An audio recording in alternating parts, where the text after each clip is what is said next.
Hello నమస్తే, నేను journalist YNR. Pawan Kalyan పోటీ చేసే స్థానం పైన క్లారిటీ వచ్చింది. పవన్ కళ్యాణ్ పిఠాపురం నుంచి పోటీ చేసే అవకాశం ఉంది అంటూ 4-5 నెలల క్రితమే నేను చాలా వీడియోలు చేశాను. పిఠాపురం పైన పోటీకి పవన్ కళ్యాణ్ ఆసక్తి చూపిస్తున్నారు అంటూ కూడా చాలా వీడియోలు చేశాం. పవన్ కళ్యాణ్ పిఠాపురంలో పోటీ చేస్తున్నాను అంటూ తనకు తాను స్వయంగా ఈరోజు ప్రకటించారు. పిఠాపురం స్థానం పట్ల ఆసక్తి చూపిస్తూ వస్తున్న పవన్ కళ్యాణ్ ఎన్నికలకు అక్కడే పోటీకి నిర్ణయించుకున్నారు. గడిచిన ఎన్నికలో ఆయన గాజువాక, భీమవరం నుంచి పోటీ చేశారు. 2 చోట్ల ఓడిపోయారు. అయితే భీమవరంను పోటీ చేయడానికి సంబంధించి కూడా 2-3 రోజుల క్రితం కొంత అటువంటి సిగ్నల్ ఇచ్చినప్పటికీ పవన్ కళ్యాణ్ పిఠాపురం వైపే మొగ్గు చూపినట్లుగా అర్థమవుతుంది. పిఠాపురంలో పోటీకి సంబంధించి ఏర్పాట్లు చేసుకుంటున్నట్టుగా అర్థమవుతుంది. ఎందుకు పవన్ కళ్యాణ్ పిఠాపురం నియోజకవర్గాన్ని ఎంచుకున్నారు? ఎందుకు పిఠాపురంలో మాత్రమే పోటీ చేయాలనుకుంటున్నారు? గోదావరి జిల్లాల్లో మొత్తం 2 గోదావరి జిల్లాల్లోనూ విశాఖపట్నంలోనూ జనసేన చాలా బలంగా ఉంది అని చెప్పుకుంటూ వస్తున్నారు. గోదావరి జిల్లాల్లో జనసేన టీడీపీ కలవడం కారణంగా ప్రభంజనం ఉంటుంది అని చెప్తూ వస్తున్నారు. అటువంటప్పుడు పిఠాపురం మాత్రమే ఎందుకు? 2 జిల్లాల్లో కలిపి 30కి పైగా స్థానాలుంటే కేవలం పిఠాపురం ఎందుకు ఎంచుకున్నారు?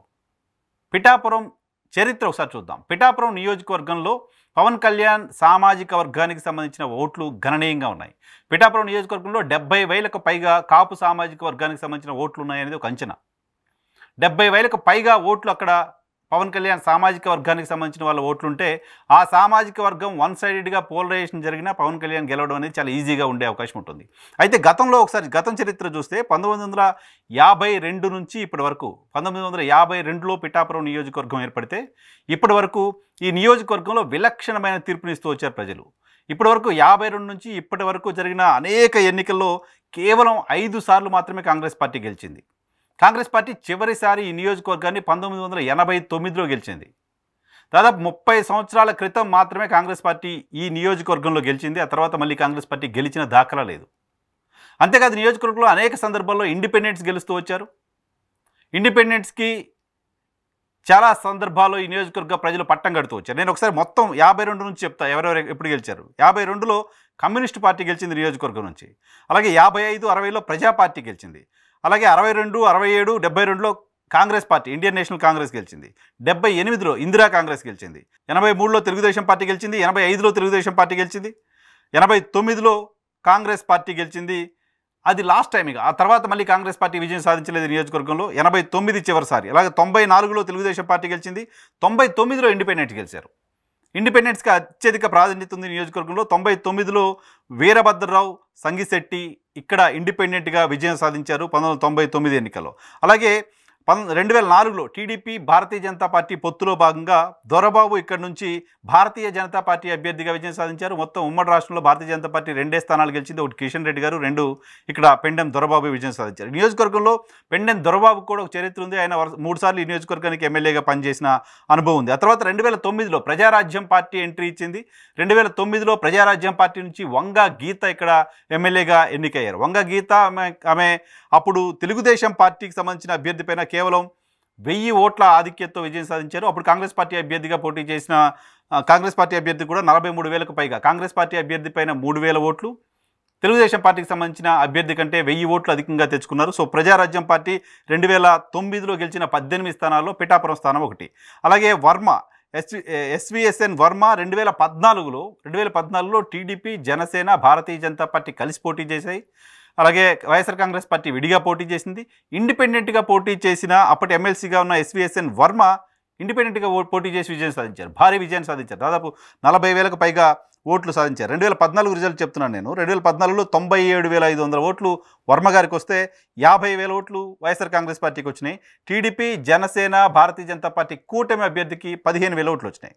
47,000 ఓట్లతో 2014లో ఇండిపెండెంట్ అభ్యర్థిగా వర్మ విజయం సాధించారు. మళ్ళీ 2019లో వర్మ తెలుగుదేశం పార్టీ అభ్యర్థి అయ్యారు. 2019లో వర్మ తెలుగుదేశం పార్టీకి సంబంధించిన అభ్యర్థిగా పోటీ చేస్తే ఆయనకు వచ్చిన ఓట్లు కేవలం 68,000 మాత్రమే.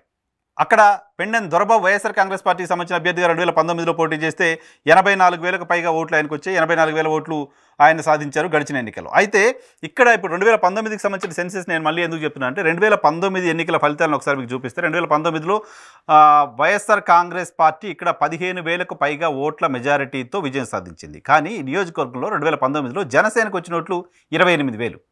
అంటే జనసేనకు, తెలుగుదేశం పార్టీకి వచ్చిన ఓట్లను కనుక కలిపి చూస్తే గ్యారంటీగా వైఎస్ఆర్ కాంగ్రెస్ పార్టీకి సంబంధించిన అభ్యర్థుల కంటే 15,000కు పైగా ఓట్లు ఎక్కువగా ఉన్నాయి. సో ఈ రెండు పార్టీల కలయిక అనేది ఇక్కడ పవన్ కళ్యాణ్ గారికి అడ్వాంటేజ్గా ఉండబోతుంది. పవన్ కళ్యాణ్ గారి సామాజిక వర్గం అడ్వాంటేజ్గా ఉండబోతోంది. సో దొరబాబు సిట్టింగ్ ఎమ్మెల్యే ఆయన పక్కన పెట్టి వైఎస్ఆర్ కాంగ్రెస్ పార్టీ వంగా గీతకి ఇక్కడ టికెట్ కేటాయించింది. వంగా గీత ఇక్కడ పోటీకి సంబంధించిన ఏర్పాట్లు చేసుకున్నారు. గతంలో ఇక్కడ గెలిచిన అనుభవం ఉంది. ఆమె కూడా కాపు సామాజిక వర్గానికి సంబంధించిన నాయకురాలుగా మంచి పేరు ఉంది. సో ఆమెను ఇక్కడ ప్రస్తుతానికి అభ్యర్థిగా ప్రకటించారు. సో పవన్ కళ్యాణ్ పిఠాపురం అనౌన్స్ చేసిన తర్వాత ఇప్పుడు వంగా గీతను మార్చడానికి సంబంధించిన అవకాశం ఉంది అంటున్నారు.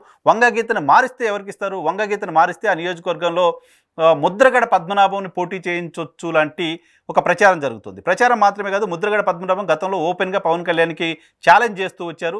నీపైన కాకినాడ రూరల్లో అయినా, కాకినాడ సిటీలోనైనా, పిఠాపురంలోనైనా పోటీకి నేను సిద్ధంగా ఉన్నాను, దమ్ముంటే నువ్వు ఎక్కడ పోటీ చేస్తావో చెప్పు, నేను అక్కడ పోటీ చేస్తానంటూ సవాల్ చేశారు. ముద్రగడ పద్మనాభం రేపు లేదా ఎల్లుండి వైఎస్ఆర్ కాంగ్రెస్ పార్టీలో చేరబోతున్నారు.